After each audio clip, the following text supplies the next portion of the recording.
السلام علیکم۔ وعلیکم السلام۔ وعلیکم۔ غامدی صاحب، میرا سوال یہ ہے کہ اگر یہ جو کسی چیز کے ممنوع ہونے میں یا حرام ہونے میں کوئی فرق ہے، اور دوسری بات اسی سے ریلیٹڈ ہے کہ جھوٹ بولنا کیا حرام ہے؟ اگر حرام ہے تو سورہ اعراف کی آیت 33 کے مطابق 5 میں سے کون سی چیز کا اطلاق اس پہ ہوتا ہے؟ مثال کے طور پر ایک کامیڈین ہے، وہ کسی کو ہنسانے کے لیے جھوٹ بولتا ہے، لیکن وہ کسی کی حق تلفی نہیں کر رہا، کوئی شرک بھی نہیں ہے، کوئی امورالٹی بھی نہیں ہے اس کے اندر، تو وہ ابو داؤد کی اس حدیث کے لحاظ سے کس طرح غلط ہے جس میں اس وسلم نے فرمایا کہ تباہی ہے اس کے اوپر کہ جب وہ بولتا ہے تو جھوٹ بولتا ہے تاکہ لوگوں کو اس سے ہنسائے؟ اس کی تھوڑی سی وضاحت کرنے۔ اچھا جی، شکریہ۔ جی، سب سے پہلے تو یہ سمجھ لیجئے کہ حرام ہے، ممنوع ہے، اللہ نے روکا ہے۔ اسی طرح سے اور بعض تعبیریں بھی عربی زبان میں ہیں، اردو میں بھی ہیں، یہ سب اختیار کی جا سکتی ہیں، اور جب یہ تعبیریں اختیار کی جاتی ہیں تو سیاق سباق بتاتا ہے کہ کس درجے میں بات ہے۔ یعنی آخری درجے میں روکا جا رہا ہے تو پھر ہم حرام کا لفظ بولتے ہیں، اگر اس سے نیچے کی کوئی صورتحال ہے تو پھر کراہت کی تعبیر اختیار کی جاتی ہے کہ اللہ نے اپنی ناپسندیدگی کا اظہار کر دیا ہے۔ تو اسی وجہ سے دو ہی بڑی کیٹیگریز ہیں، اس جانب کیا ہے فرض اور مندوب، فرض اور مستحب یا فرض اور نفل، ایک ہی معنی میں ہے یہ الفاظ، اور ادھر کیا ہے حرام اور مکروہ۔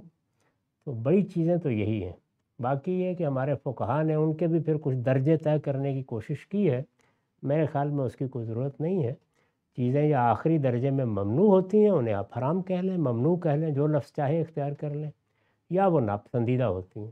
ناپسندیدگی کے درجات تو ہر شخص جانتا ہے، بعض چیزوں کے بارے میں ہم سمجھتے ہیں سخت ناپسندیدہ ہے، اور بعض کے بارے میں اتنا ہی کافی ہوتا ہے کہ ناپسندیدہ ہے، ذرا ابتدائی سے درجے میں ناپسندیدگی کا اظہار کر دیا جاتا ہے۔ جھوٹ کا جہاں تک تعلق ہے تو وہ حرمت کے درجے میں اس وقت آتا ہے جب کہ آپ کسی کی حق تلفی کے لیے جھوٹ بولتے ہیں یا کسی کی جان مال آبرو کے خلاف زیادتی کے لیے جھوٹ بولتے ہیں۔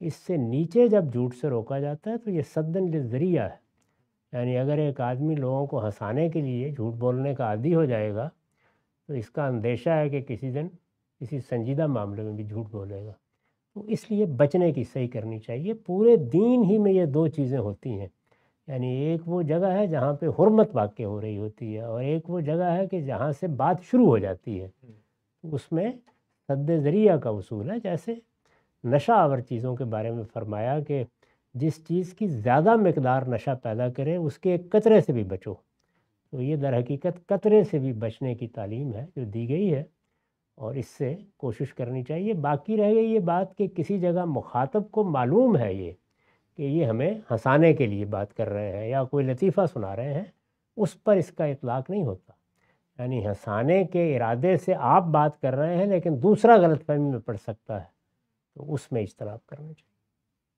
تو یہ احادیث کو ایسے ہی ہم پڑھ لیتے ہیں، تو کیا یہ درست ہے کہ ان سے ہم احکامات اس طریقے سے اخذ کرتے رہیں؟ مطلب میں تو ہمیشہ توجہ دلاتا ہوں کہ حدیث علماء کے پڑھنے کی چیز ہے، اس کو عام آدمی کو نہیں پڑھنا چاہیے، اور اگر پڑھنا ہے یا سننا ہے تو کسی عالم سے پڑھنا اور سننا چاہیے، کیونکہ یہ علم کی دنیا کی چیز ہے۔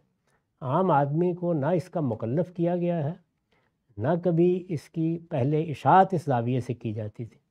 سب سے پہلے ہمارے ہاں جس شخص نے دین کو سمجھنے کے اصول ترتیب دیے ہیں، اصول تو خیر اس سے پہلے بھی سامنے تھے لیکن ایک باقاعدہ کتاب لکھی وہ امام شافعی ہیں، اس میں انہوں نے عنوان قائم کیا ہے کہ حدیث علم الخاصہ ہے، یہ علم العامہ نہیں ہے، عام لوگوں کا علم ہی نہیں ہے، یہ تو اصل میں خواص کا علم ہے، اہل علم کو اس طرف رجوع کرنا چاہیے۔